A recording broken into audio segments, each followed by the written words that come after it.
अस्सलाम वालेकुम। अच्छा यार, एक दोस्त ने कहा कि M15 में जो है ना आप मार्किंग करके दिखाएं। ठीक है, हायर हाई हायर लो। उससे पहले आपको दो चीज़ों का पता होना चाहिए, 3 कैंडल स्विंग और 5 कैंडल स्विंग।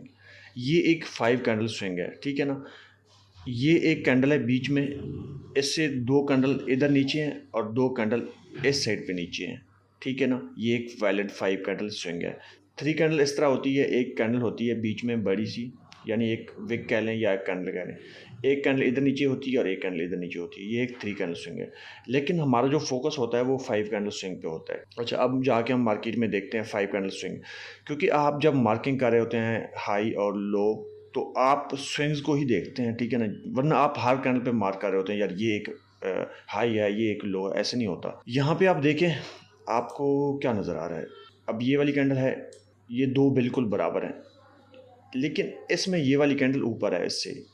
अब ये कैंडल ऊपर है, ये कैंडल नीचे है और ये कैंडल नीचे है। अब दो कैंडल तो हैं इसके नीचे, अब ये कैंडल इसके नीचे और ये कैंडल इसके नीचे है, यानी एक वैलिड हाई है। अब हमें एक लो चाहिए। लेट्स सपोज आप जब मार्किंग करते हैं तो आपने अपने जहन में रखना है ये आपका अब हाई वैलिड है, आपको अब लो चाहिए। क्या ये वैलिड लो है? दो कैंडल, अब बीच में एक कैंडल है, इधर एक कैंडल इधर नीचे है, एक कैंडल इधर नीचे है, एक कैंडल इधर नीचे है और एक कैंडल इधर नीचे है। अब ये एक वैलिड लो है। अब आपको एक हाई चाहिए। अब ये भी हाई है आपके पास, ये भी हाई है, ये भी हाई है और ये भी हाई है। आप किधर मार्किंग करेंगे?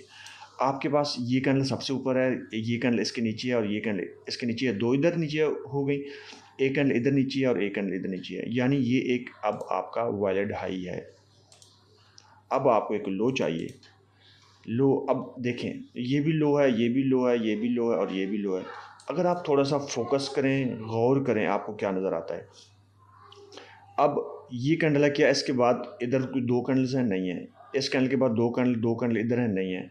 इस कैंडल के बाद एक इधर है, इधर कुछ भी नहीं है। इस कैंडल के बाद आप देखें, यानी ये कैंडल इससे ऊपर है, ये कैंडल इससे ऊपर है, ये कैंडल इससे ऊपर है और ये कैंडल इससे ऊपर है, यानी ये आपके पास एक वैलिड लो है, ठीक है ना। अब आपको एक हाई चाहिए, क्या आप यहाँ पे हाई मार्क कर देंगे? अब यहाँ पे देखें, ये कैंडल है, इसके नीचे ये वाली कैंडल है और इसके नीचे ये वाली कैंडल, यानी दो कैंडल इसके नीचे हैं। अब ये वाली कैंडल है, इसके नीचे दो इधर नीचे हैं और दो इधर नीचे हैं, यानी आप इसको अपना हाई कह सकते हैं। अब आपको लो चाहिए। अब सबसे नीचे ये वाली कैंडल है, दो कैंडल इधर हैं? नहीं है। इधर दो कैंडल हैं, लेकिन दो कैंडल इधर नहीं है, ठीक है ना। यानी ये वाली कैंडल इससे ऊपर है और कोई कैंडल नहीं है, लिहाजा ये लो नहीं बन सकता। जब ये लो नहीं बनेगा तो आप हाई इसको नहीं बना सकते, ठीक है ना। आप अपना हाई ऊपर खींचेंगे, यहाँ तक आप अपना हाई खींचेंगे। अब आपको अपना लो चाहिए, ठीक है ना। अब लो में ये सारी कैंडल इसके नीचे ही हैं। अब लो में देखेंगे, ये कैंडल नीचे है, दो कैंडल इधर है? नहीं है।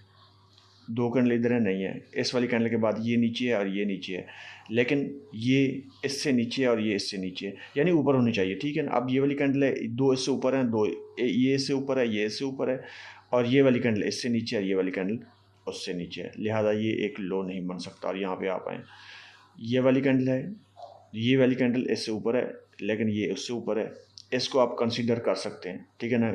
चलो एक कैंडल का मसला नहीं होता, ये वाली कैंडल इससे ऊपर है तो वो उससे ऊपर है, उसका मसला नहीं होता। लेकिन यहाँ पे आप देखें, ये इससे ऊपर है और ये भी इससे ऊपर है, यानी आप यहाँ पे इसको अपना लो कह सकते हैं कि ये एक वैलिड लो है। अब आपको एक हाई चाहिए। अब हाई में ये वाली कैंडल आती है, इधर एक कैंडल है, इधर दो कैंडल है, आप इसको अपना हाई नहीं कह सकते। जब आप इसको अपना हाई नहीं कह सकते, आप इसको अपना लो नहीं कह सकते, फिर आप अपना लो खींचते हैं, इधर लेके आते, इधर ये भी लो नहीं बनता। अब अपना लो खींचते हैं, यहाँ पे लेके आते हैं, ये हाई है, ठीक है ना। एक कैंडल इधर नीचे है, एक कैंडल इधर नीचे है, एक इधर नीचे है, एक इधर नीचे है, यानी आपका ये वैलिड हाई है। अब आपको लो चाहिए। ये वाली कैंडल है, दो इधर नीचे, सॉरी दो इधर ऊपर, दो इधर ऊपर, अब आपको एक हाई चाहिए। अब ये आपके पास हाई है, ये कैंडल नीचे और ये कैंडल नीचे और ये कैंडल नीचे, ये कैंडल नीचे, ये आपका वैलिड हाई है। अब आपको लो चाहिए। ये कैंडल लो है, इधर ये ऊपर है, ये भी ऊपर है, ये भी ऊपर है और ये भी ऊपर है, आपका ये हो गया लो, ठीक है। अब आपको एक हाई चाहिए, ठीक है। अब ये वाली कैंडल ऊपर है, ये भी नीचे है, ये भी नीचे है, ये भी नीचे है, ये भी नीचे है, अब आपके पास ये एक हाई है। ये हाई है, एक कैंडल इधर, एक कैंडल इधर, ये दो कैंडल आ गई। क्या इस कैंडल के बाद कोई है? ये वाली कैंडल इससे ऊपर है, ये वाली इससे नीचे है, ये वाली इससे नीचे है, लिहाजा ये हम इसको लो का नहीं कह सकते। अगर यहाँ पे ये लो नहीं है तो हम इसको हाई भी नहीं कह सकते। अब आपको लो चाहिए, लिहाजा ये हाई नहीं है तो आप अपना हाई खींचेंगे फिर आगे करेंगे, ठीक है। ये आपका हाई है नहीं। अब आपको जो है ना लो चाहिए। अब ये लो है, ठीक है ना, ये कर इससे नीचे है, ये इससे नीचे है, आपके पास ये लो है। अब जब आप मार्किंग कर रहे होते हैं आप इस तरह मार्क करते हैं। अब ये आपका सारा इंटरनल स्ट्रक्चर है। अब ये आपका एक्सटर्नल हो जाता है, ये आपका उसका एक्सटर्नल हो जाता है, क्योंकि स्ट्रक्चर के अंदर स्ट्रक्चर होता है। क्योंकि मार्किट को इस हाई तक पहुंचने के लिए अंदर एक और स्ट्रक्चर बनाना पड़ता है।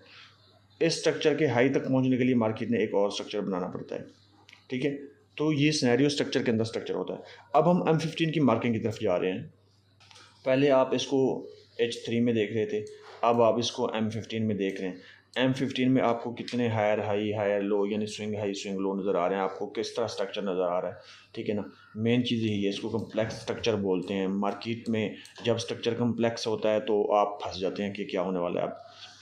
अब आप यहाँ पे देखें, एक लेग ये है, ठीक है। यहाँ पे मार्केट जो है ना M15 में डाउन ट्रेंड है और यहाँ पे अप ट्रेंड में है।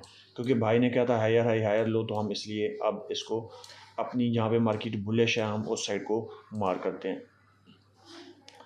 आप सबसे पहले देखें मार्केट ने last time break of structure कहाँ से किया। मार्केट ने last time break of structure यहाँ से की है। ये आपका last time break of structure है।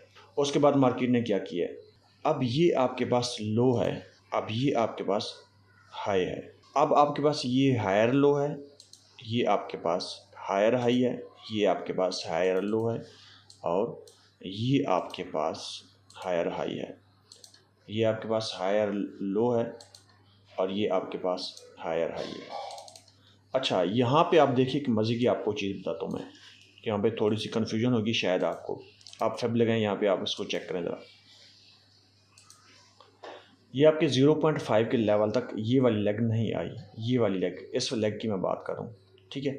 इसको आप अपना हायर लो नहीं कह सकते। ये आपका जस्ट लो है और ये आपका हाई है। अब आपके पास हायर लो ये है जो 0.7 और 1 के बीच में है, ठीक है।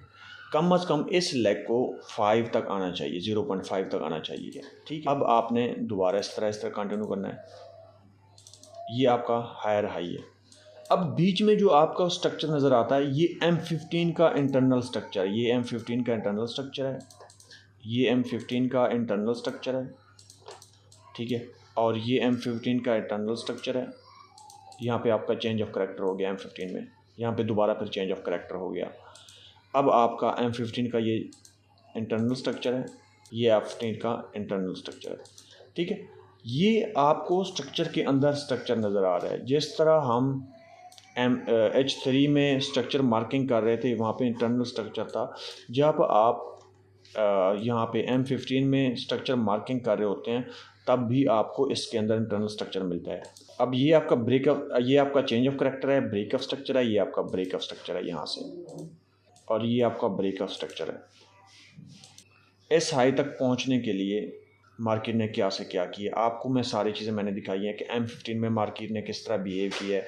आपको M15 के एक्सटर्नल स्ट्रक्चर के अंदर भी इंटरनल स्ट्रक्चर नज़र आ रहा था, आपको H3 के एक्सटर्नल स्ट्रक्चर के अंदर भी इंटरनल स्ट्रक्चर नज़र आ रहा था जब हम मार्किंग कर रहे थे, ठीक है ना। मार्केट इस तरह मूव करती है।